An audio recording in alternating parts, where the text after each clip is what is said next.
चुनावी सभा में तेजस्वी यादव नीतीश सरकार पर जमकर बरसे। तेजस्वी ने कहा कि डबल इंजन की सरकार में एक इंजन भ्रष्टाचार में है और दूसरा इंजन अपराध में शामिल है। अपराधी दिवाली मना रहे हैं और कानून व्यवस्था का दिवाला निकल रहा है। बिना घूस दिए कोई काम नहीं होता है। डबल इंजन की सरकार है। एक इंजन भ्रष्टाचार में है तो दूसरा इंजन अपराध में है। डेली बलात्कार, हत्या, लूट हो रही है। हम तो सूची जारी करते हैं हमेशा। खोल लेना मेरा सोशल मीडिया प्रेस रिलीज। हत्या, अपहरण, अपराधी का दिवाली मन रहा है और कानून व्यवस्था का दिवाला फिट रहा है। ये हालत है। जनसुराज के संयोजक प्रशांत किशोर ने आरजेडी अध्यक्ष लालू प्रसाद पर जमकर हमला बोला। प्रशांत किशोर ने कहा कि लालू प्रसाद मुस्लिम समुदाय के रहनुमा होने का दावा करते हैं, लेकिन बेलागंज से एक साधारण मुस्लिम परिवार से आने वाले मोहम्मद अमजद की जीत उन्हें स्वीकार नहीं है। लालू जी और उनके परिवार ने बेलागंज से मुस्लिम उम्मीदवार को हराने के लिए पूरी ताकत लगा दी है। भाई 3 दिन से तेजस्वी यादव यहाँ बैठे हुए हैं, उनकी ताकत से तो कुछ हुआ नहीं। पहले आरजेडी ने तो स्वीकार कर लिया कि तेजस्वी यादव के कहने से तो कोई मुसलमान यादव वोट देने को तैयार नहीं है, उनके समाज के लोग भी वोट देने को नहीं तैयार है। और दूसरा, इसने लालू जी के चरित्र को बिल्कुल उजागर किया है कि जिन मुसलमानों के रहनुमा होने का आप दावा करते रहे 35 साल, एक बेलागंज में मुसलमान परिवार के एक सामान्य परिवार का लड़का चुनाव लड़ रहा है, उसको हराने के लिए आरजेडी के नेता लालू जी, उनके लड़के पूरी ताकत झोंके हुए हैं। बिहार उपचुनाव को लेकर के विकासशील इंसान पार्टी के नेता मुकेश सहनी ने सभा को संबोधित किया और इस दौरान मुकेश सहनी ने कहा कि अगर महागठबंधन की सरकार बनी तो बिहार में 1 नंबर की कुर्सी पर तेजस्वी यादव बैठेंगे तो दूसरे नंबर की कुर्सी पिछड़ों की होगी। बता दें कि पटना में सभा के दौरान मुकेश सहनी के साथ तेजस्वी यादव भी मौजूद थे। इस चुनाव को जीतना पड़ेगा साथियों, इस चुनाव को जीतना पड़ेगा। 2025 में श्री तेजस्वी प्रसाद यादव तो निश्चित तौर पे अगर 1 नंबर के कुर्सी पर तेजस्वी जी बैठेंगे तो दूसरे नंबर का कुर्सी पे अति पिछड़ा का बेटा बैठेंगे। जेडीयू के मुख्य प्रवक्ता नीरज कुमार ने एक बार फिर सोशल मीडिया एक्स पर पोस्ट कर आरजेडी पर हमला बोला और लालू और राबड़ी के शासन की याद दिलाई और कहा कि कितने चेहरे लगे हैं चेहरों पर, क्या हकीकत है और क्या सियासत। नए किरदार आते जा रहे हैं मगर नाटक पुराना चल रहा है। नीरज कुमार के बयान पर आरजेडी ने पलटवार किया है और कहा, हम काटने और बांटने की राजनीति नहीं करते। यादव हथकड़ी लगा हुआ आर्थिक अपराधी के नामांकन में भाग लेते हैं। सुधाकर सिंह लाठी से पीटने की बात कहते हैं और विश्वनाथ यादव की उपस्थिति में अल्पसंख्यक समूह के नौजवान को सवाल पूछने पर उनकी पिटाई की जाती है। ये नए किरदार है ललटेन पार्ट 2 के। जनता सचेत और सतर्क है। अंग्रेज बांटने की राजनीति करते थे और बीजेपी की आइडियोलॉजी क्या है? बांटेंगे और काटेंगे, बांटना काटना करके ये देश को चला रहे हैं। गिरिराज सिंह की वही बोली, योगी जी की वही बोली, सम्राट चौधरी जी की वही बोली। राजद कोई कमजोर पार्टी नहीं है। आप अगर काटोगे तो हम कटने के लिए नहीं बैठे हैं, हम लोग लड़ने के लिए बैठे हैं, गरीबों के हक के लिए बात करने के लिए बैठे हैं। हम लोग कमजोर लोग को उम्मीदवार के रूप में नहीं उतारे हैं। बिहार के खेल इतिहास में नया अध्याय जुड़ गया। बिहार के ऐतिहासिक शहर राजगीर में आज से एशियाई महिला चैंपियन ट्रॉफी का आगाज हो गया है। सीएम नीतीश कुमार ने महिला एशियाई चैंपियंस ट्रॉफी का उद्घाटन किया। 11 से 20 नवंबर तक चैंपियनशिप चलेगा और आपको बताते चलें कि चैंपियनशिप में 6 टीमें शामिल है। भारत के अलावा चीन, जापान, कोरिया, थाईलैंड और मलेशिया की टीम शामिल है। सीएम नीतीश कुमार हॉकी खिलाड़ियों से भी मुलाकात उन्होंने किया और साथ ही दर्शकों का भी अभिवादन किया। पहले दिन देखिए भारत का मुकाबला मलेशिया की टीम से हुआ। मुकाबले में भारतीय टीम ने मलेशिया की टीम को 4-0 से मात दी है।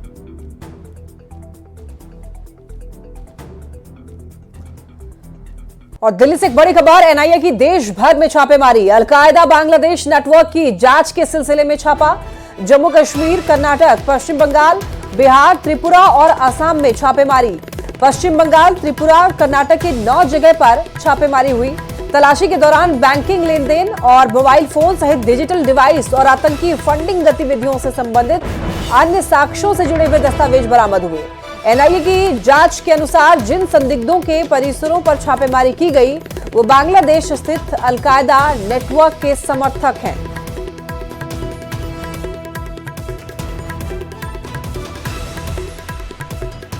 सहरसा में कोबरा को हाथ में लेकर के कलाकार नागिन डांस कर रहा था और इसके बाद जो हुआ वो किसी ने सोचा भी नहीं था। देखिए रिपोर्ट।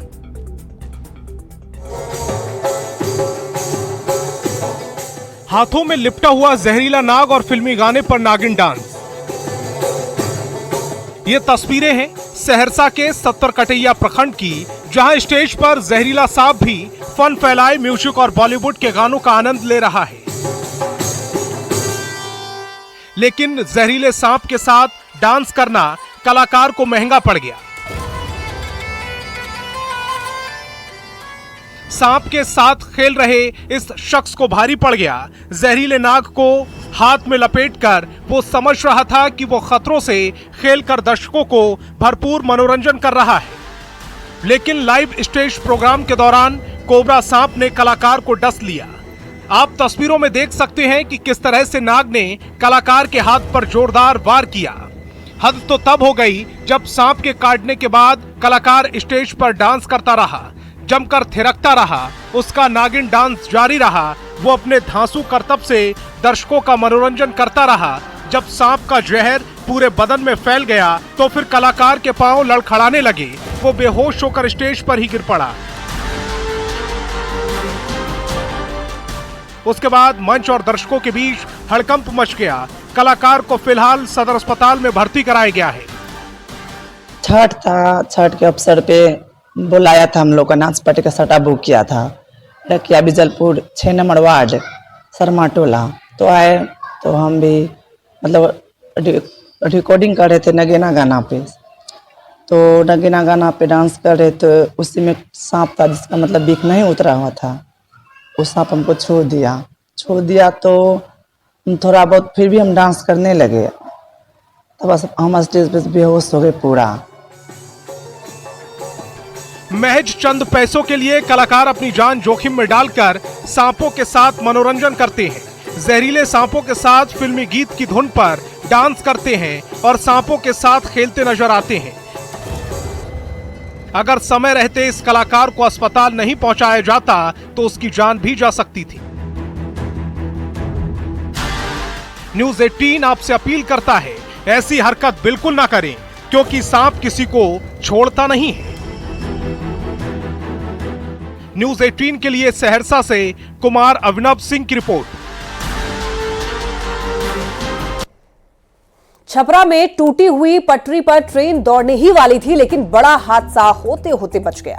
रेलकर्मी की सूझबूझ से ट्रेन को तो रोक लिया गया, लेकिन इस घटना के बाद कई सवाल उठ रहे हैं। रेल की पटरी की ये चौंकाने वाली तस्वीर छपरा के गौतम स्थान रेलवे स्टेशन के पास की है। पटरी 2 हिस्सों में कटी हुई है। दोनों पटरियों के बीच करीब 3 इंच का गैप भी दिख रहा है। छपरा वाराणसी रेलखंड पर टूटी हुई पटरी देखकर हड़कंप मच गया। बड़ा रेल हादसा होते होते टल गया। टूटी हुई पटरी पर ट्रेन दौड़ने वाली ही थी, लेकिन रेलकर्मी की सूझबूझ ने सैकड़ों यात्रियों की जान बचा ली। रेलकर्मी ने सही वक्त पर लाल झंडा दिखाकर कोलकाता वीकली एक्सप्रेस ट्रेन को रोक दिया। ट्रेन को उस वक्त रोका गया जब ट्रेन टूटी हुई पटरी से गुजरने वाली थी। अगर इस पटरी से ट्रेन गुजरती तो फिर बड़ी घटना घट सकती थी। ट्रैक को मालूम हुआ कि टूटा हुआ है। अच्छा, कितने देर से आप लोग यहाँ पे फंसे हैं? घंटे से हम लोग यहाँ पे परेशान हैं। तो कहाँ जा रहे थे, कहाँ से कहाँ आप जा रहे थे? कोलकाता से हम लोग बलिया जा रहे थे। कोलकाता गाजीपुर एक्सप्रेस जो है उसी में बैठे हुए थे। रेल कर्मियों ने मौके पर पहुंचकर टूटी हुई पटरियों की मरम्मत की, जिसके बाद ट्रेनों का आना जाना सामान्य हो पाया। लेकिन इस घटना के बाद कई सवाल खड़े हो रहे हैं। क्या इसके पीछे कोई साजिश तो नहीं? आखिर रेलवे ट्रैक कैसे टूटा? उत्तराखंड में रेलवे ट्रैक पर एलपीजी सिलेंडर मिलने के बाद हड़कंप मच गया था। कानपुर में भी रेलवे ट्रैक पर इसी तरह सिलेंडर मिला था। मध्य प्रदेश में आर्मी ट्रेन को डिरेल करने की साजिश रची गई थी। ट्रैक पर डेटोनेटर बिछाए गए थे, जबकि पंजाब में पटरियों पर सरिया रखी हुई मिली थी। छपरा में रेलकर्मी की सूझबूझ से बड़ा हादसा टल गया। थोड़ी भी देर होती तो एक बड़ी अनहोनी हो सकती थी। न्यूज़ 18 के लिए छपरा से संतोष गुप्ता की रिपोर्ट। बरौनी रेलवे स्टेशन पर हुए एक हादसे में शंटिंग मैन अमर कुमार की दर्दनाक मौत हो गई। परिजनों का आरोप है कि अधिकारियों की लापरवाही से मौत हुई है।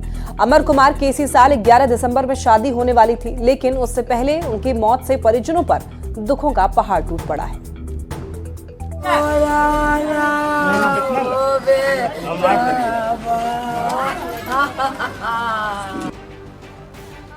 रोते बिलखते लोगों की तस्वीर बिहार के बरौनी की है, जहां बरौनी रेलवे स्टेशन पर शंटिंग मैन अमर कुमार की लखनऊ बरौनी एक्सप्रेस ट्रेन की बोगी को इंजन से जोड़ते हुए हादसे में मौत हो गई। परिवार का आरोप है कि रेलवे की लापरवाही के कारण ये दर्दनाक हादसा हुआ है। उसका तो बात ही बोला था, बक्सा पुटर की नौकरी में था। फिर वहाँ कैसे चला गया? अब तो अधिकारी ने भेजे होंगे, हम तो यहाँ सुतल थे। बाबू हमारे किसकी लापरवाही आप मानते हैं? हम नहीं जानते। रेलवे में हादसे की खबर तो अक्सर आती रहती है, लेकिन यह हादसा अलग है, दिल को दहला देने वाला है, क्योंकि इसमें जिस तरीके से जान गई है। परिजनों का आरोप है कि एक लापरवाही का नतीजा है। हालांकि रेलवे प्रशासन का कहना है कि जांच के बाद दोषी को सख्त से सख्त सजा दी जाएगी। जांच रिपोर्ट में कुछ नहीं है, अभी इंक्वायरी चल रहा है। रेलवे इसके प्रति काफी सेंसिटिव है और जो भी जांच रिपोर्ट में जो भी दोषी पकड़ा जाएगा उसको ऊपर कानूनी कार्रवाई की जाएगी। 35 साल के अमर कुमार की शादी इसी साल 11 दिसंबर को होने वाली थी। उससे पहले हुए हादसे से दो परिवार पर दुखों का पहाड़ टूट पड़ा है। परिजन मामले में सीबीआई जांच की मांग कर रहे हैं, ताकि ये हादसे की सच्चाई निकलकर सामने आ जाए। न्यूज़ 18 बिहार झारखंड के लिए बरौनी से संतोष कुमार की रिपोर्ट। बिहार में खिलाड़ियों के लिए सरकार ने नौकरी पाने का एक बड़ा मौका दिया है। बिहार राज्य खेल प्राधिकरण की पहल पर मेडल लाओ नौकरी पाओ की तर्ज पर खिलाड़ियों को बगैर रिटेन एग्जाम और इंटरव्यू दिए एसडीएम से लेकर के डीएसपी बनने तक का मौका मिलेगा। इस पर ज्यादा जानकारी दे रहे हैं न्यूज़ 18 संवाददाता संजय कुमार। के लिए एक बड़ी और महत्वपूर्ण खबर है। सरकार सरकारी नौकरी देने के मामले में खिलाड़ियों पर बेहद मेहरबान दिख रही है। एक बार फिर से बिहार में सरकारी नौकरी के लिए खिलाड़ियों को बड़ा मौका दिया गया है और एक पोर्टल खोला गया है सीधी नियुक्ति के लिए। राज्य के जो उत्कृष्ट खिलाड़ी होंगे वे नियुक्ति के लिए इस पोर्टल पर आवेदन दे सकते हैं। जो आवेदन देने की प्रक्रिया है वो 5 दिसंबर तक जारी रहेगी। खिलाड़ियों से ऑनलाइन आवेदन मांगा गया है। बिहार राज्य खेल प्राधिकरण ने बिहार के उत्कृष्ट खिलाड़ियों की सीधी नियुक्ति नियमावली 2023 के तहत ऑनलाइन आवेदन देने के पोर्टल जो है वो लाइव कर दिया है। जो लिंक है पोर्टल का वो बिहार राज्य खेल प्राधिकरण की अधिकृत वेबसाइट पर खुलेगा। इस पर खिलाड़ी सरकारी नौकरी के लिए ऑनलाइन आवेदन कर सकते हैं। लाओ नौकरी पाओ योजना के तहत सरकारी नौकरी देने की यह प्रक्रिया है।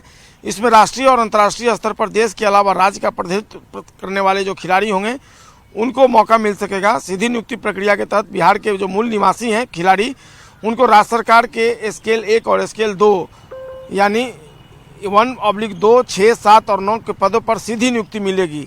इसके लिए न्यूनतम उम्र मिल सकती है। तो निश्चित तौर पर बिहार के खिलाड़ियों के लिए एक बड़ा मौका और उज्जवल भविष्य बनाने के लिए सरकार ने जो अपॉर्चुनिटी दी है उसमें वे अगले 5 दिसंबर तक आवेदन कर सकते हैं। कैमरा पर्सन दीपक के साथ संजय कुमार, न्यूज़ 18 पटना। पटना में एक बार फिर से पुलिस टीम पर हमला हुआ है। यह घटना कोतवाली थाना क्षेत्र के कमला नेहरू नगर की है। दरअसल पुलिस छोटी बच्ची के अपहरण मामले में एक अभियुक्त को गिरफ्तार करने कमला नेहरू नगर गई थी। वहीं पर स्थानीय लोगों ने पुलिस पर हमला बोल दिया। पुलिस पर चोर चोर का आरोप लगाते हुए नाराज भीड़ ने हल्ला करके पथराव कर दिया, जिसमें एक एसआई घायल हुए। घटना के बाद पुलिस मामले की जांच पड़ताल और कार्रवाई में जुट गई है। तो आपको बता दें कि यहाँ पर एक एसआई घायल हुए। स्थानीय लोगों ने जमकर हमला बोला, चोर चोर चिल्लाते हुए हमला कर दिया एसआई पर। आरोपी को गिरफ्तार करने के लिए अब पुलिस जुटी हुई है, कार्रवाई की जाएगी। कोतवाली थाना क्षेत्र की ये घटना बताई जा रही है। राजधानी पटना में पुलिस पर हमला की ये खबर सामने आई। चोर चोर कहते हुए कुछ लोगों ने, स्थानीय लोगों ने एसआई पर ही हमला कर दिया और एसआई ऐसे में घायल हुए हैं।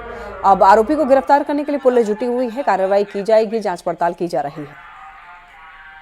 कानून बनाती है इसलिए कि उसका पालन किया जाए और पुलिस जाती है अपना प्रेजेंस इसलिए देती है कि इस कानून का पालन कराने के लिए। यह व्यक्ति क्राइम किया हो उस गिरफ्तारी के लिए अगर उसमें कोई व्यक्ति जिसको गिरफ्तारी के लिए पुलिस जाती है, उसमें यदि कोई व्यक्ति उसको व्यवधान करे और जानकर हिंड्रेंस पैदा करे तो वो खुद एक क्राइम है। तो वो एक क्राइम अगेन क्राइम होती है, तो उस पर कार्रवाई, ठोस कार्रवाई अपेक्षित है, उस कार्रवाई की जाए। और इसी के साथ बुलेटिन में इतना ही। तमाम खबरों के लिए आप देखते रहिए न्यूज़ 18।